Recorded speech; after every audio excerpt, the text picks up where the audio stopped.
What is up, YouTube? McIntyre here, bringing you guys yet again another video. Today I'm gonna try to simplify Alexstrasza with an advanced Alexstrasza tactics guide, basically. With a lot of my guides, I haven't really been talking about the hero's kit and things that you should be looking to do, or I usually just upload a gameplay and then talk about the gameplay. In this video, I just wanted to make it super quick, and I want to talk about some quirks of Alexstrasza that I think a lot of people don't know about. So that's what we're going to focus on today, and we're going to break those down right now. So the first one's going to be that her E pierces. And what does this mean? This means that you can pierce the enemy minions, and she has incredibly good wave clear because of this. Not only can you pierce minions and proc your mana refund, but you can also proc your mana refund on buildings. So at any point in time, if you want to just get free siege damage, sort of like what Li Ming's Q used to be a long time ago, you can just throw your E at buildings over and over. You'll always get a mana refund when you do that. I need to get rid of Malfurion. You'll always get a mana refund when you do that, and it's very easy poke. As you can see, I just did that all by myself with absolutely no backdraw to it. So really powerful, and I think a lot of Alexstrazzas won't be using their E on minion waves. There's absolutely no reason for you not to. As long as you get the second cast of it off, you'll get your mana refunded. You also get a proc for every minion hit, so just think about that as well. The next one is going to be talking about her W. One thing I've seen a lot of Alexstrazzas do, and something you need to be mindful of when casting your W, is where are you going to be, you know, in the 3 seconds that it takes for it to pop, right? So let's say we're chasing the enemy. The last thing we want to do when we're chasing is put the W under us and then, okay, well, we missed that. And while I think this concept is fairly basic, it's also something that I think I should bring up, because you really do want to be mindful of where you're headed and where you want to cast, right? So if these guys are coming after me, I want to cast it back there, and oh god, I'm running away, right? And now I get my heal. I cast it where I'm going to be in 3 seconds, rather than, you know, forcing myself to, oh, I need to stand out here to get that heal in 3 seconds. The same would be if I'm being aggressive. I can cast my W over here, maybe, and then I'm gonna go after Eric, right? And I'll get that W heal. So just a quick little nugget of info, and I want to make sure the Alex players are doing that, especially when healing allies, right? But you have certain maps too, and the reason why I want you to think about it is because you have certain maps like Infernal Shrines on the objective, for example, where you have a choke or something that your team can kind of hold off and defend. We'll use these two sort of to create that example, right? If my team's funneling in here, then the best thing for me to do would be to W here, and then we can all get that heal, right? So just be mindful of your W placements in a team fight. The next thing that I wanted to talk about is the Dragon Form playstyle. So one thing that I think is super important for all Alex players, and one thing that you really want to be doing once you go Dragon Form, is that your Q is actually just on a 3-second cooldown, and it has an absurd range, and it heals for 20% of your health, and it costs no mana, and it costs no life, and it costs nothing. It just costs you pushing your Q button, right? So you want to make sure that you Q every single time it's up. There is absolutely no reason that Q is not being cast off cooldown. You can be Lily, like, I mean, maybe I have an play Alexstrasza with my head video coming out, because you just want to have that Q button push down at all times. There's absolutely no reason to not be spamming it while in Dragon Form. The other thing about Dragon Form, obviously, is that her, you know, W is much larger, right? So we can show that now. Much larger W, get a lot more range on that. And then the last thing that I want to talk about with her Dragon Form is her E. Her E, while it does push people away, it also slows them, right? So you can push people into walls just like Gust, and even if you push them away from you, it's like around the best time to start autoing them, right, for your healing, right? You want to push people away, and then they're slowed, and you get autos. So pushing them away, even if your team's chasing, is not a bad thing because you've slowed them for 50% for 4 seconds. So it's still really good. You know, you don't want to push people out of skill shots, but it's good to, you know, get your team in engage or just allow you to flame breath all over them. The next thing I wanted to talk about is her human form and dragon form have different CDs. All right, and I think this is a very, very important thing between a good Alexstrasza player and a great Alexstrasza player. So because of that, you really want to make sure, let's put an ally hero on. I'm going to regret every second of it. You really want to make sure that, you know, you're casting your Q, you're casting your W, and then you're hitting your dragon form, because now you have a new Q and W up. So we'll use the Alarak here, hopefully take some damage, right? So, you know, I'll cast these two, and then when I go dragon, now I can Q and W again, right? And again, this is important that you make sure that you use those cooldowns, because they're almost free at that point if you do plan on using dragon form. They're almost free to use, right? And then another thing is, when you then fall out of dragon form, you have heals up again. So that's something to remember as well. Maybe you get a heal at the last second and then you fall out of dragon. You can immediately pop your Q to try to save someone or get another W down. But I wanted to make sure everyone knew that. Next little tip is that going from human to dragon form, there is a frame where you don't exist. And this is, I usually call this an invuln frame, an I frame. They have these things in like fighting games sometimes. Essentially, they're frames on a character where they, for whatever reason, can't be hit, right? And Alexstrasza has one of those. Zeratul, when he blinks, he has one of those. Tracer, the easiest way to think of it is when Tracer E's. She kind of disappears from the game and then reappears, right? But Alexstrasza also has that on her dragon form. And what does this mean? This means that, you know, let's say you have a pyroblast coming at you and you have dragon form up. You can hit dragon form as it's about to hit you and it won't deal any damage. Tracer bombs. Maybe you have Greymane diving at you. He's gonna go for the throat you, and it's queued up. So when I cast dragon form here, I want you to just look at the character, and you'll see my health bar disappears for that dragon animation, right?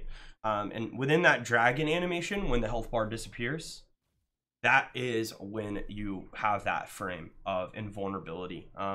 This also means that as a player on the enemy team, if you want to counter Alexstrasza, you need to wait for her to, you know, land into the dragon form. So I learned this the hard way, where I was on Sonya and I saw the Alexstrasza casting this, and I went to spear her. And when I speared, I hit her at the frame where she was non-existent within the game, and my Q flew right through her, and then lo and behold, she appeared as a dragon. So this is something that I think you can really use to outplay people. And while, yes, your dragon form can get canceled, right? Again, there's a wind up to it, somewhat like a chin split, right, on his pandas. Once you split, just like Chin even, he has this invuln frame. So just be mindful of that. You can use it, you know, to defend yourself as the Alex player, and then you know, as the enemy team, make sure, you know, that you are playing around it. Again, I'll cast it one more time, so you'll see my health bar will just disappear for a little second, and then it reappears. And during that frame, I can't take damage. So if I time it with the pyroblast that's hitting me, with the tracer bomb that's about to blow up, you know, maybe the Junkrat R, right? Junkrat Riptire. If I time it correctly, then I won't take any damage. So that's I think a really, really neat little trick. Okay, so going on to the next one. Cleansing Flame pauses dragon form duration. So what does that mean? So when I hit Dragon Queen, right, this duration starts to bleed away. But if I Cleansing Flame, right, and I have this whole team fight, and I'm owning. I drop down. I still have a full bar of Dragon Queen. So you can, with this sort of tip, you can dragon form, fly behind the enemy, and now you're behind the enemy. Maybe you want to set up a kill, maybe you want to set up a gank in the lane, right? Maybe early game, you want to get a pick on that Brightwing. You can come in Cleansing Flame on dragon form, and then when the Brightwing tries to Z away and escape, or the Falstad tries to fly away and escape, you've just flown right up on them. You hit them with a gust because you're already in dragon form, and you pick up the kill. Okay, so another cool little trick that I think is powerful if you use it correctly, especially considering, you know, you can land wherever you want, more or less, with the dragon form. The other thing that I want to talk about with dragon form in particular and Cleansing Flame is, you know, with Cleansing Flame, when you land, there isn't actually much of an animation at all. It's actually very difficult to see, for one. But so let's say, again, you know, we're talking about this Brightwing gank, and there's a Brightwing in the top lane, and we're maybe middle on Cursed Hollow, right? And we activate our dragon form. One cool thing that you can do is Alexstrasza, and someone's talked about this before, but her ability to move within the map is very, very powerful, right? So she can move very, very far on the map and land on the Brightwing. And boom, you know, now I'm ganking the Brightwing. So you can almost go from the bottom lane on Cursed Hollow all the way to the top lane on Cursed Hollow if you aim it correctly too. And the other thing that I wanted to talk about with Cleansing Flame is, because you're invuln, you can dive keeps obviously and get kills very easily. On Towers of Doom, we've gotten kills with Cleansing Flame diving into their gates, like the no-go zone, right? You can make really, really aggressive lines to dive for kills, and then get out too, right? So not only can you use it as a global, but you can use it to get kills in unsafe, maybe positions where you otherwise wouldn't try for that. The other thing is, when you're then trying to escape, let's say you've made a very aggressive play, right? Because the land animation is so quiet and difficult to see, you can like land in a brush and the enemy won't get any notification that you're now in that brush. So let's say you've gone super hard, you know, all the enemy sports are up and you just got a kill on the keep. You can maybe try to fly into a little brush or in a corner or something and then immediately back, because the enemy team doesn't get a sound notification. They don't get a visual cue really that says, oh, there's where the Alexstrasza just landed. So you can be kind of swift and nimble about where you land to potentially live or survive. If you're, let's say, even low health. Let's say I try to go into a team fight with absolutely no health, but I want to use my Cleansing Flame to heal my team. You can, you know, land somewhere very quietly and then back away out of the fight. So make sure you're thinking about that too. And the other thing that I'll just say super quick, which is obvious, but when Cleansing Flame is, you know, right around this area on that last proc, this one right here, that's when you're landing. So it doesn't really tell you when you're landing. I think actually the circle does change. Okay, yeah, I'm an idiot. So you can see the little shards at the bottom. When those run out, the circle changes and then you're landing. But I was just looking at the duration bar. But it has a Blizzard obviously is much smarter than I am, and they've added a one more time. You can see the little shards at the bottom, and that's how many times you're landing and hitting. Be mindful of that, right? It also provides vision too. That's another kind of insane thing, which I'll show really quick. So it provides vision of the entire area that your circle can see, which can be powerful on certain maps as well. But as you can see, the actual rotation of movement that you can achieve with this talent is insane. But that is my talk about Cleansing Flame. I think that it is the talent that you should be taking. You can dive with your Genjis, you can dive with your Greymanes, you can get out with your Greymanes, you can save your Chromies. It's really, really powerful. Next that I want to talk about is her Pacify. Her Pacify, to me, is really, really good. I can't really show it off here. I tried to put like Arthas and Malfurion on to try to get them to proc this, but they just don't. But in a team fight, if you pacify somebody, when you heal a silenced, stunned, or rooted ally, this reduces its cooldown by 30 seconds and on a 60-second cooldown. So if you heal 2 people that are under some negative CC effect, like, and by that I mean literally every negative CC effect outside of slow, then you reduce the cooldown of it. So like you can just pacify somebody. Oh, the Arthas rooted us. Cool, I healed 2 people. Pacify, pacify, pacify. And I was trying to test, I'm not certain on this, but if the tooltip reads correctly, when I'm dragon forming and I'm auto attacking, I'm healing my allies. So if someone in the comment sections can confirm or deny, and I probably will be able to eventually, but I'm only assuming that this is how this works. When I'm dragon form and I'm auto attacking, and let's say Arthas roots my team, and I auto attack the Arthas and heal the 2 people that got rooted, does Pacify then immediately come off of cooldown? And I think it does. I'm not sure. For sure it would work with like Cleansing Flame, but I think with Dragon Queen it does do that. And if that's the case, then yes, please, please, please, my point of this tip is, do not hesitate to use your Pacify cooldown, because it's not a one and done cooldown. It's a use it, heal a couple people, use it, heal a couple people, use it. And Pacify and the Life Unbound are both very powerful. Life Unbound being obviously really powerful with things like Diablo, for example, giving Diablo 15%, or Cho'Gall giving them 15% is insane, right? So just, you don't almost have to be mindful about those activatables, because they both decrease cooldown every time you heal. And now the last point that I want to talk about is the level 20 dragon talent, Ancient Flame. And this is just it's disgusting.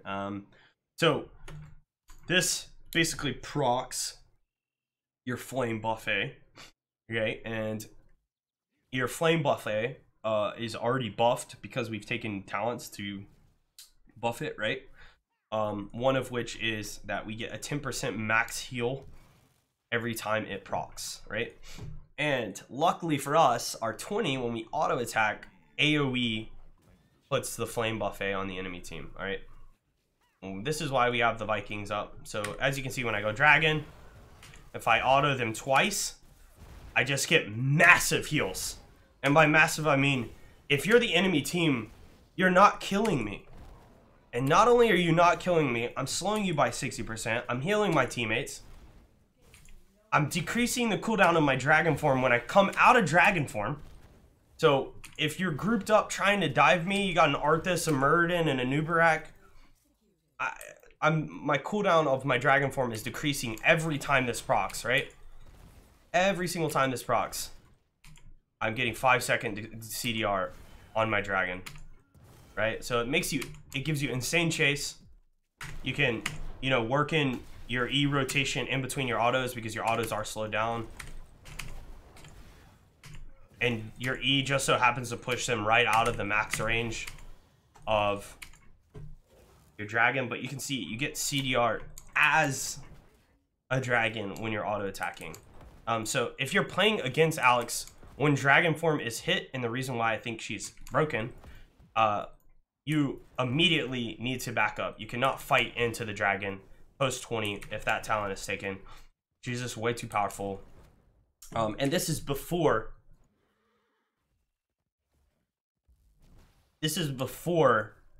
you slap an Tassadar shield on her that gives her lifesteal, right?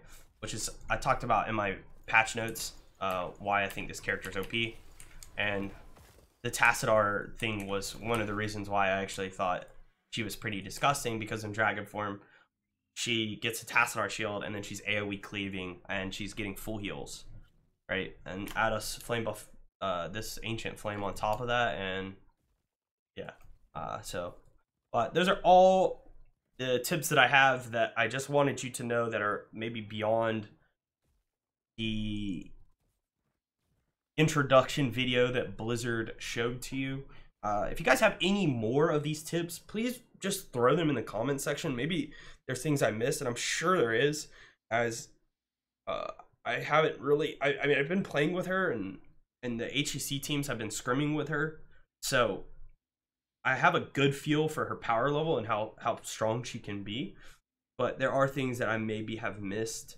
So in the comment section below, if you have any more tips to share with everybody, just throw those down below.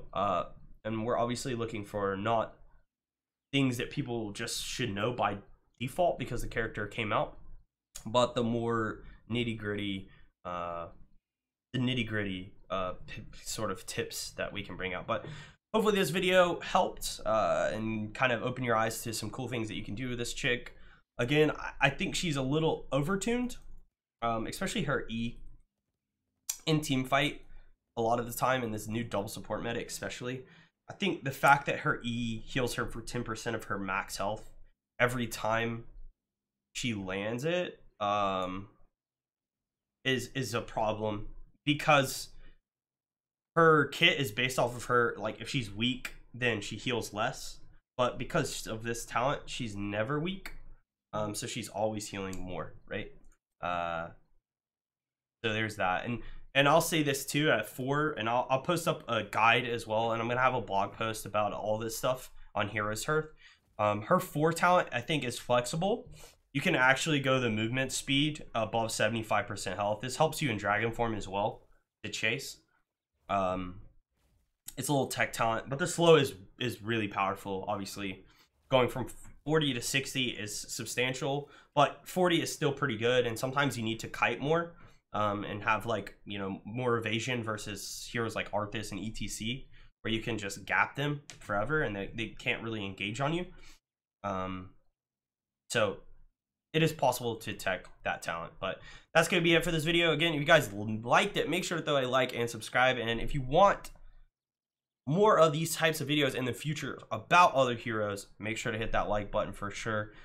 And hit me up in the comment section about which heroes you want my advanced tips on next. Like, where do we want to go next? I'm sure everyone's going to be like, oh, Zeratul, Kerrigan, you know, but maybe there's some people out there that want to see stuff about Zagara, or there's a lot of knowledge that people don't know about these heroes, and I can help you maybe in these types of videos with that sort of knowledge. So that's going to be it. Again, guys, thank you all so much. Check this blog post out on heroeshearth.com if you guys have not already. You can follow me on Twitter and Twitch. Those are going to be in the description as well. I also just uploaded a new tier list, so check that out as well. But that's it, guys. Thank you all so much, and until next time, I'll see you then. Cheers.